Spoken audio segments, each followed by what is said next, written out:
Hello everyone. Today I'm going to tell you about the agriculture sector. The agriculture sector is one of the most crucial sectors of India, serving as a means of livelihood for about two-thirds of India's workforce. The sector contributes to about 14% of the GDP of India.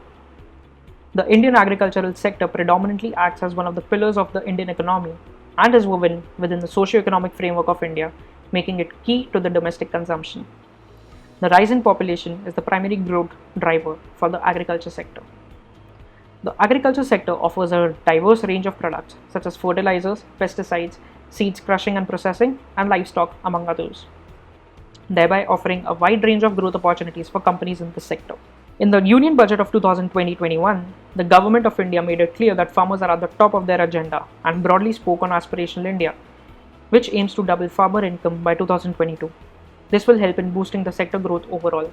When investing in an agriculture company, investors should look at key factors such as the strength of the distribution network and farmer connects, raw material security for the company, assess if they are suppliers to global agrochemical companies, which gives them a great edge, assess the strength of the balance sheet based on debt levels and cash held by the company, assess whether the company has low debt to equity ratio.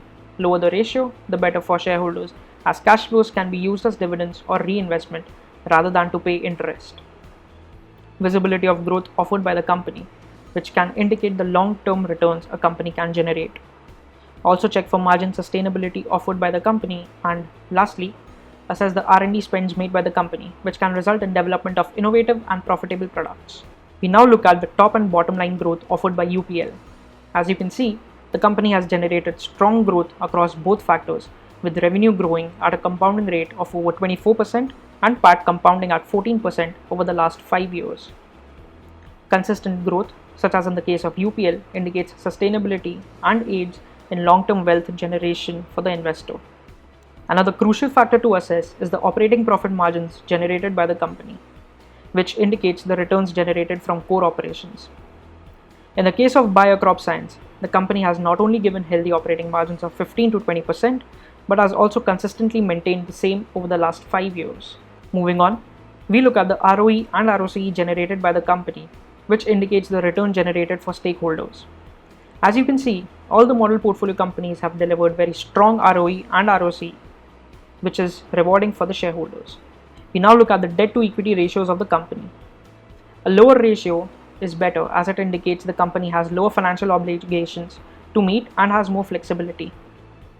Majority of companies in the model portfolio have very low debt on their books except UPL, but the debt level is sustainable for the company given the strong operational performance delivered by this company. We move on to the EV/EBITDA ratio, which is a popular valuation metric which can help in understanding whether a company is fairly valued or expensive.